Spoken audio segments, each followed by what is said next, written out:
Dans cet épisode, je vous propose de découvrir l'un des éléments clés qui pourrit la vie des gens, la peur de manquer.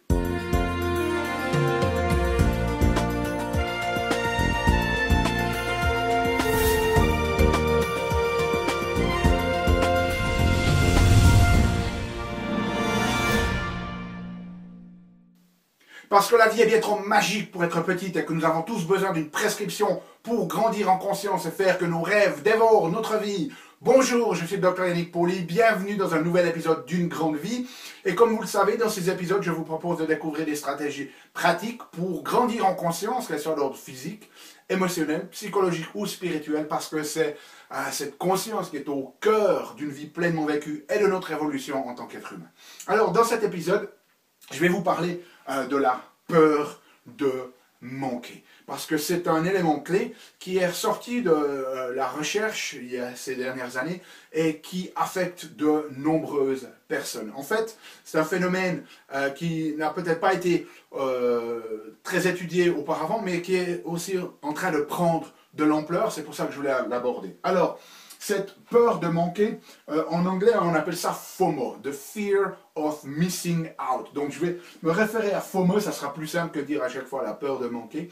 Et ce FOMO, en fait, comme c'est un phénomène qui a pris de l'ampleur, il est même apparu, on a ajouté ce mot FOMO au dictionnaire en 2013, donc vous voyez que c'est quelque chose d'assez récent.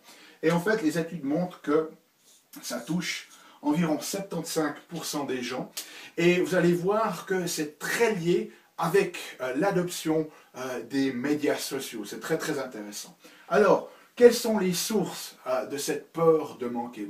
Une des premières sources, une des premières raisons pour laquelle les gens entrent dans ce FOMO, dans cette peur de manquer, et peut-être il faudrait que je définisse avant ça. Cette peur de manquer, c'est vraiment l'impression d'être dans une situation où d'autres personnes ont des informations que vous n'avez pas, qui vous empêchent de réussir votre vie. C'est essentiellement ça, hein, cette peur de manquer, ce FOMO. C'est-à-dire que vous avez l'impression que les autres, leur vie est plus facile et ils réussissent mieux parce qu'ils ont des informations que vous n'avez pas, et vous êtes toujours à la recherche de ce plus, de ce besoin de plus. Donc la première raison, la première cause de ce FOMO, c'est essentiellement lié à un manque de satisfaction. C'est un manque de satisfaction ou de plénitude. Si vous ne vous sentez pas comblé, okay, dans le moment présent, si vous n'êtes pas satisfait pour votre vie dans le moment présent, eh bien, vous allez ouvrir la porte à cette possibilité de FOMO, de peur de manquer. Vous vous sentez vide, donc vous avez l'impression que vous devez amener quelque chose de plus à votre vie. Si vous êtes pleinement satisfait, vous n'avez pas besoin de courir après ces informations illusoires. Et ce qui est très intéressant, c'est que ce manque de satisfaction, il est très lié à cette utilisation des médias sociaux. En fait, dans les études qui ont été faites sur les personnes, ils arrivent à déterminer un degré de peur de manquer chez les gens au travers de questionnaires. Et ce qu'ils ont découvert, c'est que plus les gens ont cette peur de manquer, parce qu'ils ne sont pas satisfaits dans leur vie, plus ils deviennent addicts aux médias sociaux. Plus une personne a un FOMO élevé, plus elle va consulter ces médias sociaux. Et on le voit chez les personnes qui ont un haut degré de FOMO, dès le matin, hop, dès qu'ils sont debout, hop, ils vont consulter leurs médias sociaux, ils vont voir sur Facebook, ils vont voir s'ils ont des SMS ou WhatsApp. Et puis dès qu'ils ont une pause au travail, ils vont regarder leur truc. Et dès que c'est la pause de midi, ils vont aussi regarder leur truc. Et puis même des fois, de temps en temps, en plein travail, hein, on ne peut pas s'empêcher d'aller voir s'il n'y a pas une nouvelle qui est passée, etc. Et puis le soir, on va encore regarder juste avant d'aller s'endormir, et puis on se couche, et puis peut-être aller juste encore une dernière fois, hein, peut-être qu'il y a une information qui est passée que je n'ai pas, qui m'empêche de vivre pleinement ma vie. Okay? Donc on entre dans cette dynamique. Donc faites très très attention là-dessus. L'idée ici, c'est plus vous pouvez travailler sur votre satisfaction personnelle, et on y viendra au travers des autres, plus c'est important pour vous. Ensuite, une des causes principales, alors on ne va pas nécessairement tirer juste sur un média social, mais beaucoup des études ont été faites là-dessus, c'est Facebook. Okay, c'est Facebook. Dans l'analyse qu'ils font de ces médias sociaux, on voit que finalement Facebook, c'est pas la vraie vie. Oh, merci Dr Pauly, on s'en était pas rendu compte, bien évidemment. Mais ce que je veux dire par là, c'est qu'il y a toujours une tendance à avoir des choses beaucoup plus positive. Même si des fois il y a des mauvaises nouvelles, hein, quand il y a des attentats ou des choses comme ça qui sont distribuées sur ces médias sociaux, la plupart du temps, dans les études qui ont été faites, les gens ont quand même toujours tendance à parler de ce qui est positif. Hein. C'est-à-dire que vous allez voir vos amis qui vous envoient, en général, ils ne vont pas vous envoyer une photo de leur lieu de travail, okay, sur Facebook. Ils vont mettre quoi? Ils vont mettre la super photo quand ils étaient dans un super restaurant ou lors de leurs vacances, alors qu'ils sont les pieds, avec les doigts de pied en éventail au bord de la mer, devant une super mer bleue, alors que vous êtes en train de travailler. Donc on a cette notion un petit peu que les choses sont beaucoup plus positives qu'elles ne le sont vraiment. Et là, ben, ça va donner une espèce de tendance de comparaison qui entre dans une dynamique qui n'est vraiment pas saine. Alors c'est un petit peu la notion, voilà, vous allez sur votre compte Facebook et puis vous avez votre meilleur ami alors que vous êtes en train de travailler 10 heures par jour, 7 jours par semaine. Votre meilleur ami, lui, il poste une photo, hein, il a les pieds en éventail devant une mer turquoise. Alors c'est la notion un petit peu « je suis cool ». Okay. Et puis, ben, comme vous allez vous comparer à ça, ça vous fait un comparatif, vous vous dites, waouh, sa vie est cool, la mienne l'est moins. Alors, dès le moment où vous aurez l'opportunité, okay, ou le jour où vous allez en vacances, par exemple, et que votre ami, lui, est en train de travailler dans un temps pluvieux, eh bien, vous allez poster quelque chose qui va dire, moi aussi, je suis cool.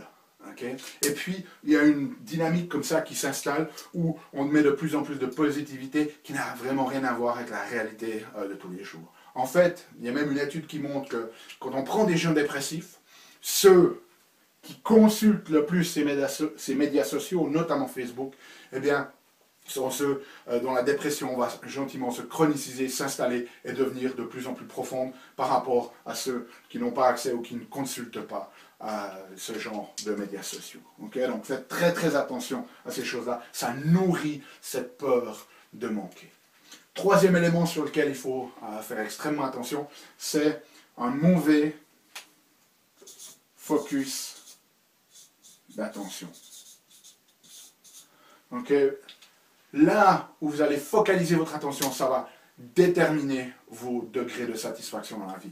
Donc le plus vous vous focalisez sur l'extérieur, okay, le moins vous allez vous sentir satisfait. Le plus si vous vous focalisez à l'intérieur de votre vie, de ce qui va bien, le mieux c'est. Donc ne vous focalisez pas sur les circonstances extérieures. Focalisez-vous sur ce qui va bien dans votre vie. Et ce qui est très très intéressant, c'est qu'ils ont montré que plus une personne a ces traits de FOMO, de peur de manquer, plus elle va se focaliser sur les événements extérieurs et le plus elle va se focaliser sur ces médias sociaux. Au point que, par exemple, chez les adolescents, ben, ils montrent que les personnes qui ont ce haut degré de peur de manquer, eh bien, ils sont là en train de même regarder leur Facebook ou leur SMS ou leur WhatsApp pendant leur cours et ils sont nettement moins attentifs.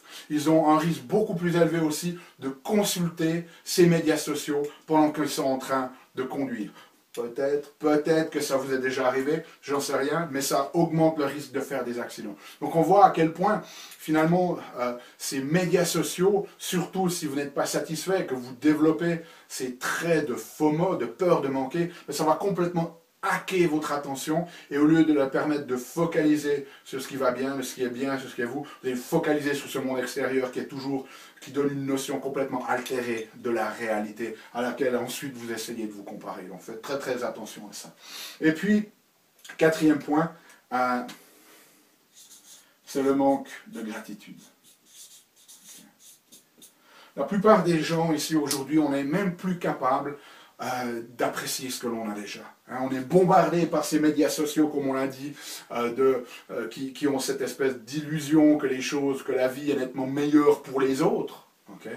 Et ensuite, on a aussi tout cet aspect marketing qui est essentiellement basé sur la notion de votre vie ne vaut rien, donc achetez mon produit pour qu'elle soit mieux. Okay. Et on est toujours dans cette espèce de dynamique où, ah voilà, si j'avais ça, si j'avais ce produit-là, si j'avais ces connexions sociales-là, si j'avais ce travail-là, ma vie serait mieux. Non. Refocalisez-vous, refocalisez votre attention. Ayez de la gratitude pour ce que vous avez déjà. Ça, c'est très très important. Une des choses, si vous avez vraiment des difficultés à ça, c'est aussi focaliser sur ce que vous aimez dans votre vie. Et imaginez que tout d'un coup, ces choses disparaissent. Ça vous fera les apprécier encore beaucoup plus. Donc faites très attention. Si vous sentez que vous avez ces traits de FOMO, de peur de manquer, que vous êtes tout le temps en train de connecter aux réseaux sociaux pour voir ce qui se passe parce que vous avez peur de manquer une information ou quelque chose comme ça, faites très attention. Considérez ces 4 éléments. Et puis une des meilleures choses que vous puissiez faire avec un changement de focus, d'attention et en focalisant sur la gratitude, c'est aussi reconnectez-vous avec des vrais gens. Il y a une étude qui est très intéressante. Ils ont mesuré l'impact sur le bonheur des liens sociaux, et pas au travers des médias sociaux, mais des liens sociaux réels. Eh bien, ces liens sociaux, ils donnent un degré de bonheur qui est équivalent, si vous deviez obtenir ce bonheur par une augmentation de salaire, un équivalent de 97 265 $. Donc c'est essentiellement la valeur de vos relations sociales. Donc finalement, le temps que vous passez vraiment avec des gens, bien évidemment qui sont constructifs, pas des gens toxiques, mais pour avoir ce même bonheur que ces relations sociales vous apporteraient, vous devrez avoir une augmentation de salaire de près de 100 000 francs. Donc je pense que le temps investi là-dedans en vaut vraiment la peine. Okay? Quant à nous, on se retrouve bientôt pour un nouvel épisode. Si vous voulez approfondir le sujet, que vous voulez la transcription complète de cette vidéo, vous la trouverez sur notre blog. Il y a le lien dans la description sous cette vidéo ici. Et puis d'ici là, ben, souvenez-vous, aimez la vie, émerveillez-vous et contribuez chaque jour un petit peu plus.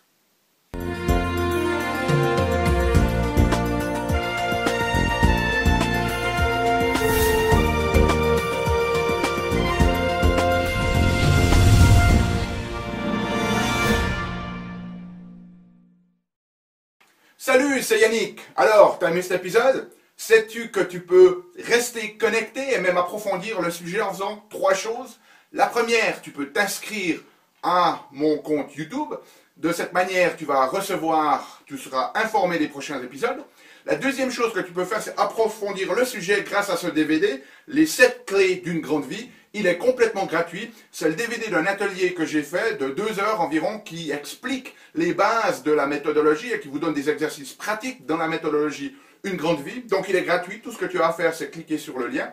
Et troisième chose, eh bien, je t'invite à me rejoindre sur mon blog où tu trouveras la transcription de cet épisode et aussi où tu peux t'inscrire, laisser ton email afin que je puisse t'envoyer les prochains épisodes. Donc tout ce que tu as à faire, c'est à cliquer en choisissant sur le menu qui apparaît sur cette vidéo. Donc clique le lien qui te convient, clique les 3 si tu veux. Et puis surtout, moi, je t'invite vraiment à recevoir ce DVD puisqu'il est gratuit. À bientôt.